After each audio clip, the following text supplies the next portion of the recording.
C'est un système qui a été créé il y a bientôt 40 ans par M. Dr José Antonio Abreu, dont je suis l'un des membres fondateurs en 1975 dans la province de Maracay, État Aragua, l'une des principales provinces du pays. Actuellement, le système possède entre 400 et 450 000 enfants et jeunes qui font de la musique.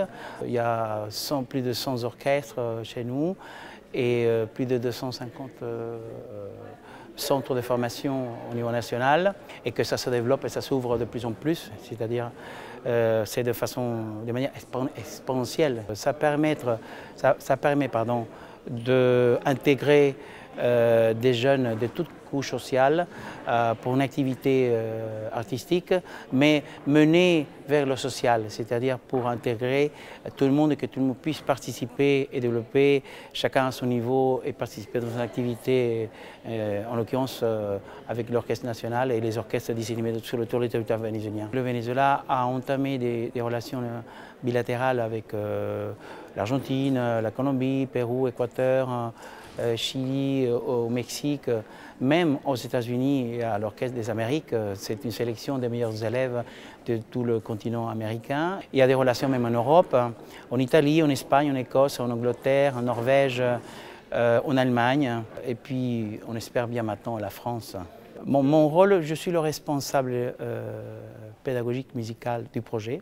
Comme émissaire vénézuélien à Paris, comme si vous voulez un satellite du système national, je suis la personne qui va relier les volontés des deux pays installés en France. Mon séjour en France va permettre, en tout cas pour l'instant, pour les mois qui viennent, de développer et installer avec toute une équipe des gens volontaristes pour développer le système en France.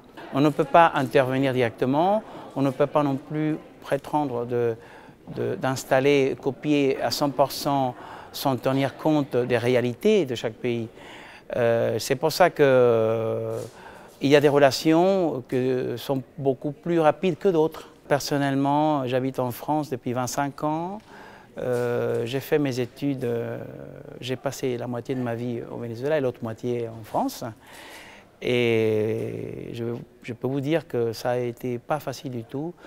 D'une part parce que déjà la France possède son propre système et que montrer d'autres possibilités, surtout une structure si ancienne, si installée, ancrée dans la société, ça demande beaucoup plus d'énergie, beaucoup plus de temps, de montrer que le monde bouge et que les choses peuvent changer. Je travaille plus précisément en France pour développer le projet vénézuélien depuis 10 années. Et au bout de 10 ans, c'est la toute première fois que ce soir, on va présenter le système en réunissant des volontés, des gens vraiment enthousiastes et qui y croient à la possibilité de cette création d'un rêve qui était ancré dans notre âme depuis des années. Je considère que c'est un moment historique pour les deux pays. Et j'espère qu'en fait, à la fin, on pourra applaudir les tout premiers orchestres français qui vont jouer ensemble.